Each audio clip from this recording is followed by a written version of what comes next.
Hello everyone, इस video में मैं घटना चक्र पूर्वावलोकन साइंस से कुछ इंपॉर्टेंट क्वेश्चंस को डिस्कस करने जा रहा हूं।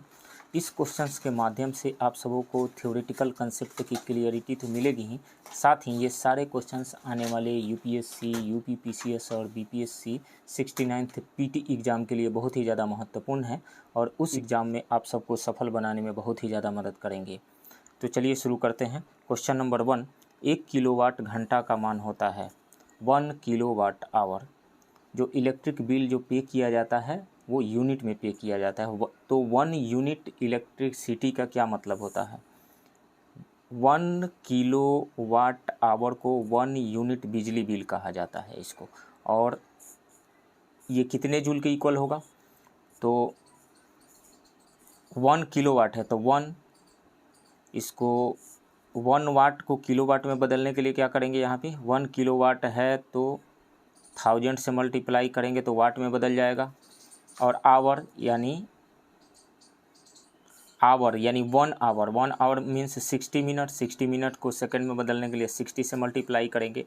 तो इन तीनों को यदि हम मल्टीप्लाई कर दें तो जूल में ये कन्वर्ट हो जाएगा।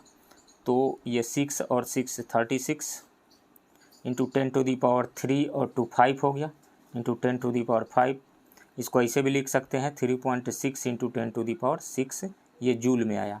तो 1 किलोवाट आवर 3.6 इंटू 10⁻6 जूल के इक्वल होता है और इतनी ही जूल एनर्जी को 1 यूनिट इलेक्ट्रिसिटी कहा जाता है। तो किलोवाट आवर किसका यूनिट है? एनर्जी का यूनिट है। और 1 किलोवाट आवर को 1 यूनिट बिजली बिल, और ये होता है 3.6 इंटू 10⁻6 जूल के equal. So right option A होगा। नेक्स्ट क्वेश्चन, एक सुरंग में 100 वाट क्षमता वाले 5 बल्ब लगातार 20 घंटे तक जलाए जाते हैं। संपूर्ण विद्युत खर्च होगी, कितने यूनिट खर्च होगी? तो 100 वाट दिया हुआ है तो इसको किलोवाट में बदलने के लिए 1000 से मल्टीप्लाई करेंगे। किलोवाट और कितने घंटे जल रहा है? 20 घंटे। तो 20 से मल्टीप्लाई करेंगे तो ये हो गया किलोवाट आवर यानी यूनिट में। तो 2 0 3 0 3 0 से कट गया, 2 बचा, तो ये आया 2 किलोवाट आवर। 2 kilowatt hour. और 1 किलोवाट आवर को 1 यूनिट बिजली बिल कहा जाता है। तो 2 किलोवाट आवर मतलब 2 यूनिट हो गया। राइट ऑप्शन बी होगा।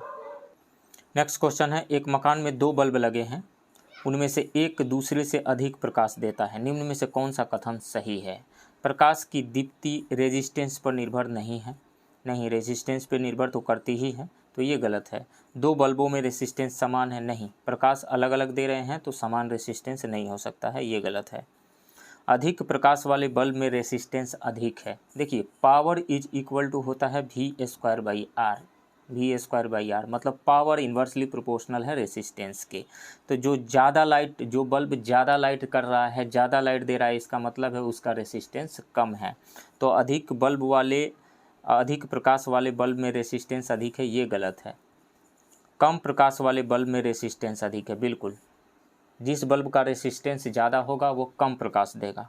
सो राइट ऑप्शन यहाँ पे डी होगा, क्योंकि कम प्रकाश देने का कारण यह है कि power is equal to V²/R होता है, यानी पावर इन्वर्सली प्रोपोर्शनल है R के। R ज़्यादा है तो पावर कम होगा, R कम है तो पावर ज़्यादा होगा। नेक्स्ट क्वेश्चन, 220 वोल्ट जनरेटर से एक बल्ब जुड़ा है, धारा 0.5 एम्पियर है, बल्ब की शक्ति क्या होगी? तो पावर इज इक्वल टू होता है VI। वोल्टेज दिया हुआ है 220 और I है 0.5, तो ये हो जाएगा 110 वाट। पावर का यूनिट वाट होता है। 110 यहाँ पे वोल्ट भी दिया हुआ है, पावर का यूनिट वोल्ट नहीं होता है, वाट होता है। सो राइट ऑप्शन ए होगा। नेक्स्ट क्वेश्चन, 2 समानांतर प्रतिरोध वाले सर्किट का कुल प्रतिरोध 1.403 किलो ओम है। यदि एक प्रतिरोध का मान 2 किलो ओम है तो दूसरे प्रतिरोध का मान क्या होगा? देखिए, चारों ऑप्शंस में ऑप्शन जो है क्लोज नहीं है, दूर दूर तक। एक 1.4 है, दूसरा 2 है, तीसरा 3.4 है, चौथा 4.7 है, मतलब दूर दूर तक ऑप्शन है। तो लगभग में हम सोल्व कर सकते हैं कैलकुलेशन से बचने के लिए, क्योंकि वहाँ पे कम टाइम में सोल्व करना होता है। तो फार्मूला होता है R equivalent is equal to R1 R2/R1 + R2। ये इक्विवेलेंट रेसिस्टेंस का फार्मूला होता है। यहाँ से ये वहीं से आया हुआ है, 1/R equivalent is equal to 1/R1 + 1/R2 वहीं से आया हुआ है ये फार्मूला। तो अब यदि हम वैल्यू इसमें वैल्यू पुट कर दें तो R इक्विवेलेंट दिया हुआ है 1.403 दिया हुआ है, तो आप 1.4 ले लीजिए। 1.4 इज इक्वल टू R2 ले लेते हैं, R2 by R1 plus R2। तो यहाँ से क्रॉस मल्टीप्लिकेशन यदि हम करें तो 1.4 R1 plus 1.4 R2 is equal to 2R2। तो ये 1.4 R2 को उस साइड में ले जाएंगे तो 2R2 में से सब्ट्रैक्ट होगा, तो 2 में से 1.4 घटेगा, कितना आ जाएगा 0.6 R2 आ जाएगा। इधर है 1.4 R1, तो R1 का वैल्यू 2 दिया हुआ है यहाँ पे, तो R2 कितना हो जाएगा, R2 हो जाएगा 1.4 R1, यानी 1.4 R1 का वैल्यू 2 है डिवाइडेड बाई 0.6।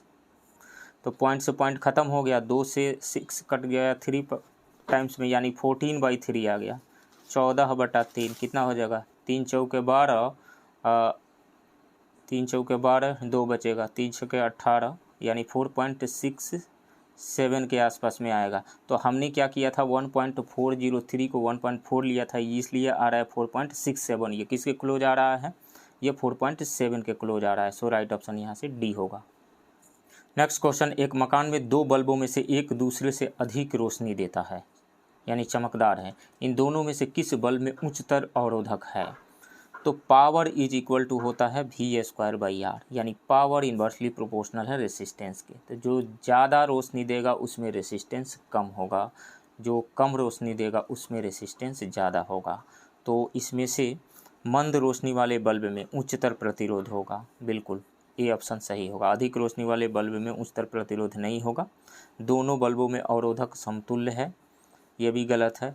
रोशनी की तीव्रता अवरोधक पर निर्भर नहीं करती है, ये गलत है। ए ऑप्शन सही होगा, मंद रोशनी वाले बल्ब में प्रतिरोध ज़्यादा होगा, राइट ऑप्शन डी ए होगा। नेक्स्ट क्वेश्चन है, 2 एक जैसे बल्ब को किस प्रकार जोड़ने पर अधिक रोशनी मिलेगी, श्रेणी क्रम में या समानांतर क्रम में। तो श्रेणी क्रम में जोड़ करके देख लेते हैं। ये इसका रेसिस्टेंस R, इसका रेसिस्टेंस R, R इक्विवेलेंट इसमें कितना होगा, R इक्विवेलेंट हो जाएगा 2R। तो पावर इज इक्वल टू कितना हो जाएगा V/R, यानी V²/R इक्विवेलेंट, यानी 2R आ गया। अब यदि इनको पैरेलल में हम जोड़ देते, पैरेलल में जोड़ दें R और R, तो R इक्विवेलेंट कितना होगा, R/2 आएगा, R/2,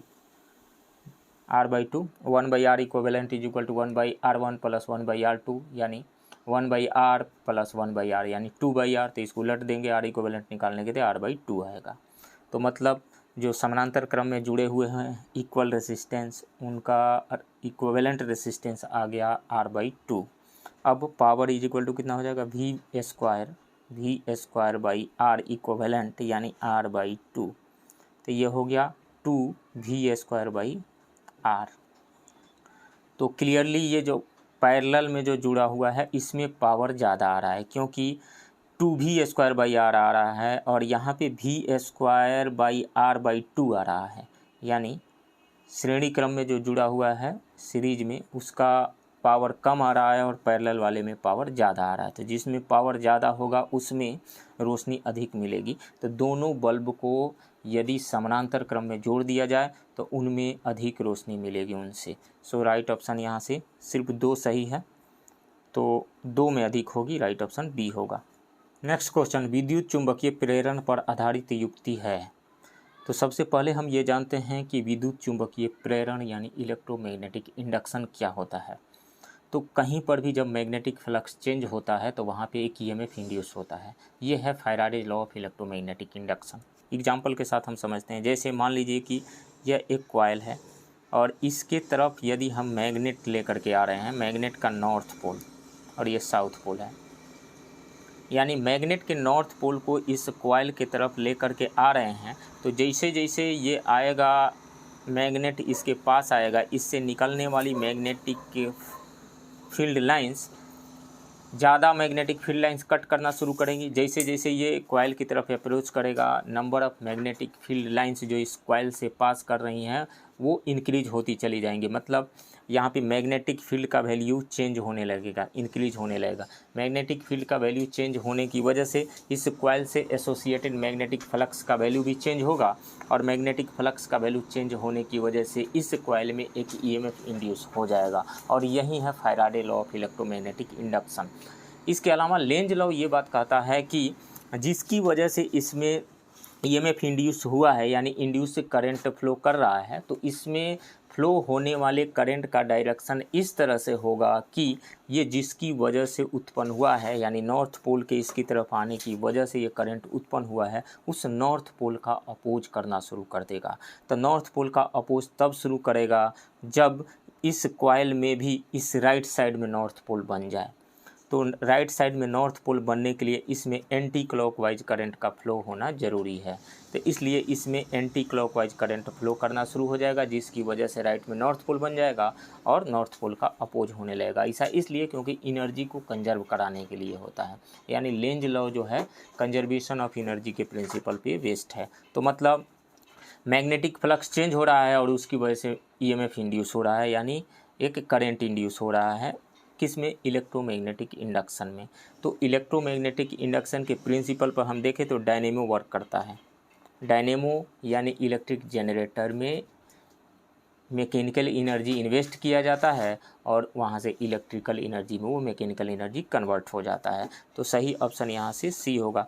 धारा मापी यानी एमीटर जो है इलेक्ट्रोमैग्नेटिक इंडक्शन के प्रिंसिपल पे वर्क नहीं करता है। विभव मापी यानी वोल्ट मीटर भी वर्क नहीं करता है। विद्युत मोटर किस प्रिंसिपल पे वर्क करता है? देखिए, कहीं पर भी यदि कोई चार्ज पार्टिकल किसी मैग्नेटिक फील्ड में मूव करता है तो उस पर एक फोर्स लगता है। अब मान लीजिए कि यहाँ पे मैग्नेटिक फील्ड है, इस रीजन में मैग्नेटिक फील्ड एग्जिस्ट कर रहा है और इसमें एक कॉइल को मूव करा दिया जाए, एक वायर को मूव करा दिया जाए, ऊपर की तरफ इसमें मूव करा दीजिए। तो जब वायर को मूव कराएंगे तो इसमें कंडक्टिंग वायर है, तो इसमें जो इलेक्ट्रॉन है, फ्री इलेक्ट्रॉन भी वायर के साथ मूव कर रहा है। तो जो ही फ्री इलेक्ट्रॉन मूव करेगा यानी चार्ज पार्टिकल मैग्नेटिक फील्ड में मूव करेगा तो उस पर एक मैग्नेटिक फोर्स एक्ट करने लगेगा। तो मैग्नेटिक फोर्स एक्ट करने की वजह से जितने भी इलेक्ट्रॉन हैं किसी एक तरफ एक्युमुलेट होने लगेंगे, एक तरफ जमा होने लगेंगे। तो किसी एक एंड की तरफ जब जमा होने लगेंगे तो वहाँ पे नेगेटिव चार्ज आ जाएगा और दूसरे तरफ पॉजिटिव चार्ज आ जाएगा। तो एक एंड के तरफ नेगेटिव चार्ज और दूसरे एंड की तरफ पॉजिटिव चार्ज आ जाने की वजह से यहाँ पे एक बैटरी बन गया, एक सेल बन गया और इसमें करंट फ्लो होने लगेगा। तो ये इलेक्ट्रोमैग्नेटिक इंडक्शन के प्रिंसिपल पे वर्क नहीं कर रहा है, ये इस प्रिंसिपल पे वर्क कर रहा है कि कोई भी चार्ज पार्टिकल किसी मैग्नेटिक फील्ड में मूव करता है तो उस पर एक फोर्स एक्ट करता है। तो अब जस्ट इसका उल्टा समझिए। सपोज कीजिए कि एक कॉइल है और मैग्नेटिक फील्ड, यहाँ एक मैग्नेट है, इस नॉर्थ पोल है और इधर दूसरा मैग्नेट है, साउथ पोल है यहाँ पे, और इसमें कॉइल एक रखा गया है कॉइल, और इसमें करंट फ्लो करवाया जा रहा है। तो जो ही इसमें करंट फ्लो करेगा मतलब चार्ज फ्लो कर रहा है, तो चार्ज फ्लो करेगा तो इस मैग्नेटिक फील्ड के द्वारा एक फोर्स लगाया जाएगा, फोर्स एक्सर्ट किया जाएगा। तो फोर्स इस पे जो लगेगा तो फोर्स की वजह से ये रोटेट करेगा।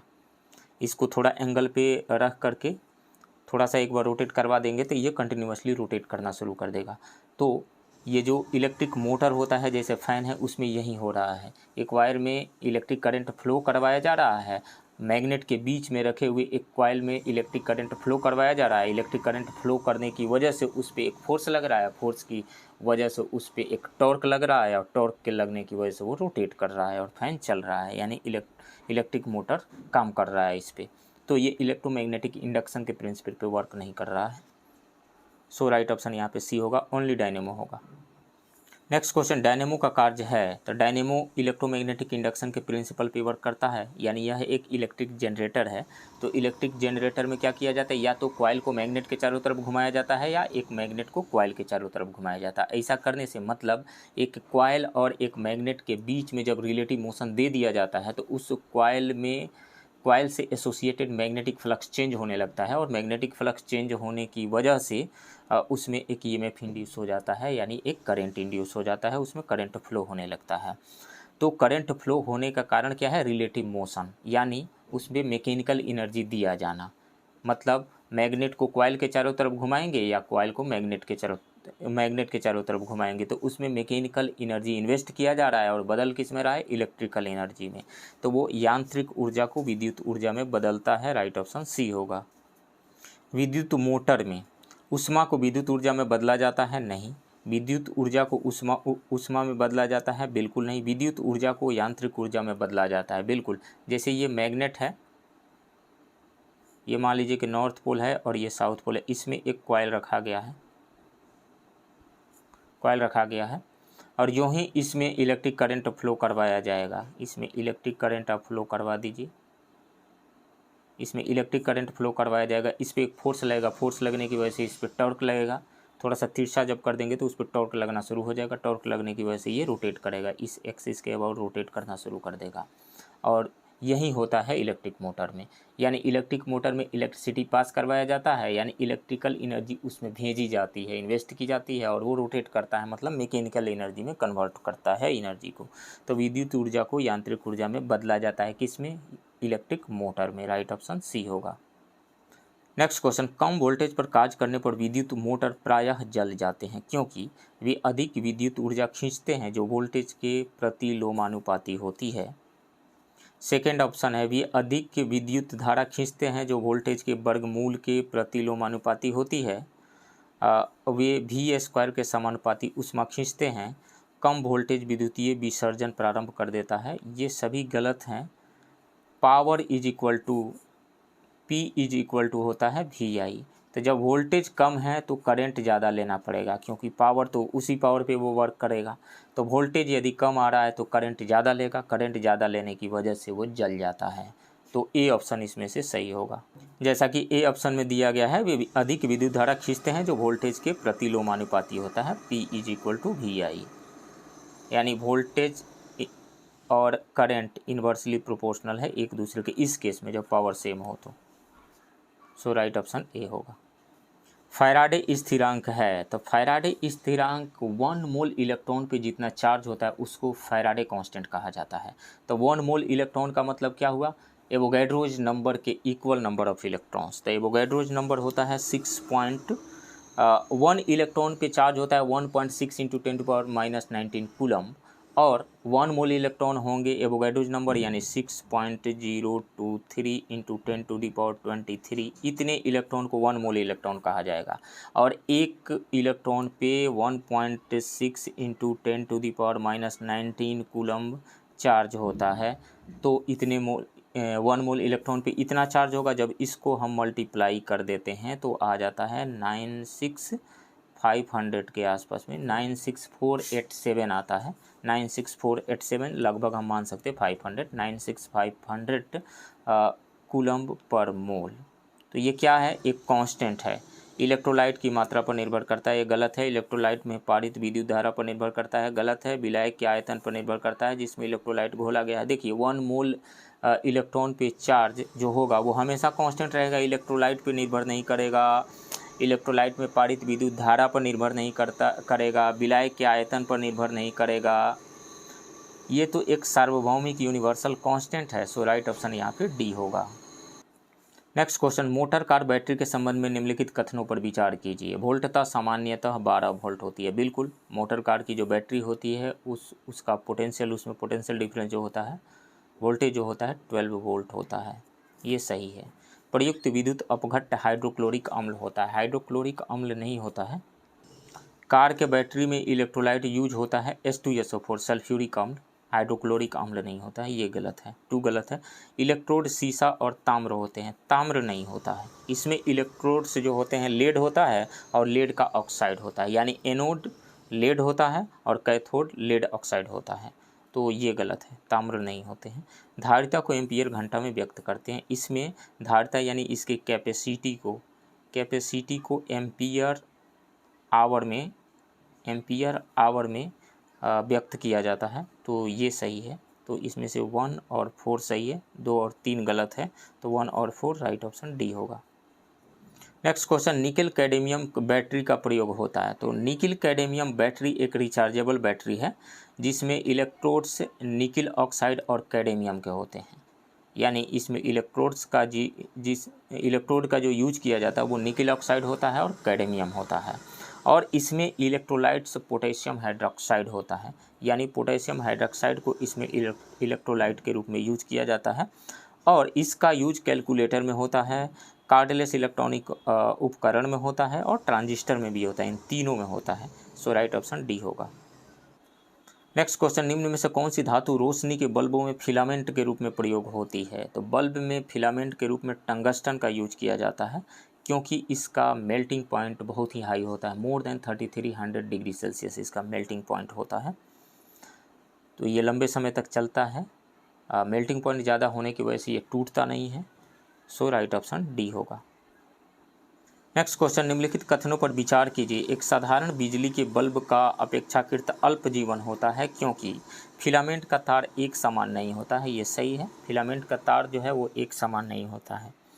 बल्ब पूर्ण रूप से निर्वातित नहीं किया जा सकता है। देखिए उसमें जो बल्ब है उसके अंदर इनर्ट गैसेस भरी हुई रहती है, जैसे आर्गन। इनर्ट गैसेस यानी आर्गन गैस के भरने के पीछे कारण ये है कि जो फिलामेंट यूज किया गया है यानी टंगस्टन, उसका ऑक्सीडेशन से बचाता है, उसके कोरोजन से ये बचाता है।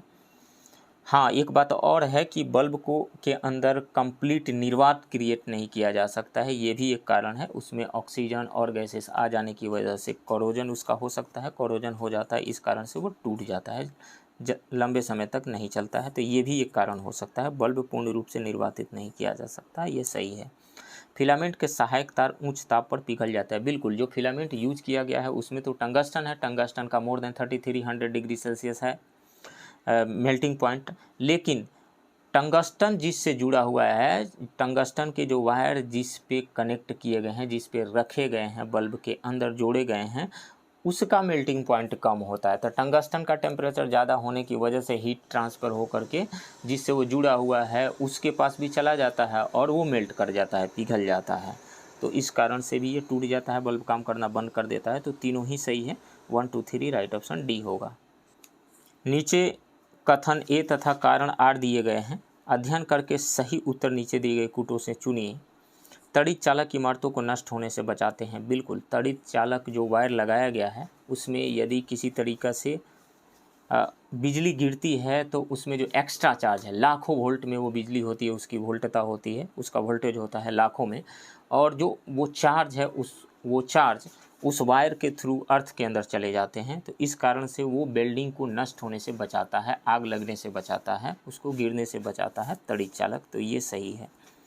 ये आवेश को पृथ्वी तक भेज देते हैं। बिल्कुल, ये तड़ित चालक यानी कंडक्टिंग जो वायर है वो एक्स्ट्रा चार्ज को, जो ज़्यादा चार्ज आ रहा है उसको अर्थ के अंदर भेज देते हैं। तो ये भी सही है।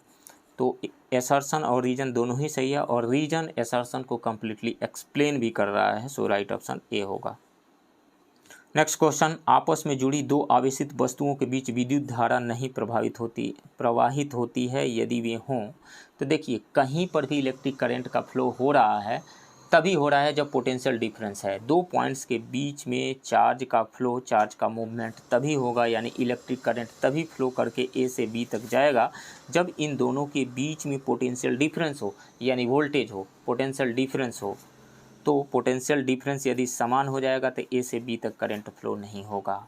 तो आपस में जुड़ी दो आवेशित वस्तुओं के बीच विद्युत धारा नहीं प्रवाहित होगी यदि वे हों समान आवेग पे, समान धारिता पे, समान प्रतिरोधकता पे, समान विभव पे हो, यानी इन दोनों पॉइंट्स के बीच का पोटेंशियल सेम हो जाए तो इलेक्ट्रिक करंट फ्लो नहीं होगा। सो राइट ऑप्शन डी होगा। निम्नलिखित में से कौन विद्युत का सर्वोत्तम चालक है, यानी गुड कंडक्टर ऑफ इलेक्ट्रिसिटी है? तो इसमें से चांदी यानी सिल्वर सबसे अच्छा चालक होता है। राइट ऑप्शन डी होगा। नेक्स्ट क्वेश्चन, फ्यूज का सिद्धांत है। तो फ्यूज लगाया क्यों जा रहा है? जैसे मान लीजिए कि ये वायर है, ये मेन वायर आ रहा है, घरों में जो करंट आ रहा है, किसी कारणवश इसमें वोल्टेज इंक्रीज कर गया, करंट ज़्यादा आ गया, करंट ज़्यादा आ गया तो घरों में जितने भी डिवाइसेज जुड़े हुए हैं, फ्रिज हो, टीवी हो, फैन जो चल रहा हो, ज़्यादा करंट फ्लो होने की वजह से वो ख़राब हो जाएंगे। जितने भी घरेलू अप्लायंसेस है वो ख़राब हो जाएंगे। तो इससे बचने का एक तरीका है कि जब वोल्टेज ज़्यादा हो, यानी इलेक्ट्रिक करंट वायर में ज़्यादा हो, तो कुछ ऐसा व्यवस्था की कर दिया जाए इस मेन वायर में ही कि वो पिघल जाए, मेल्ट कर जाए और कनेक्शन ब्रेक हो जाए। यानी कोई ऐसा व्यवस्था कर दिया जाए जो मेन वायर आ रहा है उसका कनेक्शन ब्रेक हो जाए यदि वोल्टेज ज़्यादा हो जाता है, सडन इंक्रीज होता है वोल्टेज में, यानी सडन करंट ज़्यादा हो जाता है वायर में, तो ये कनेक्शन ब्रेक हो जाता है। इसके लिए तरीका क्या है, फ्यूज लगा दिया जाता है।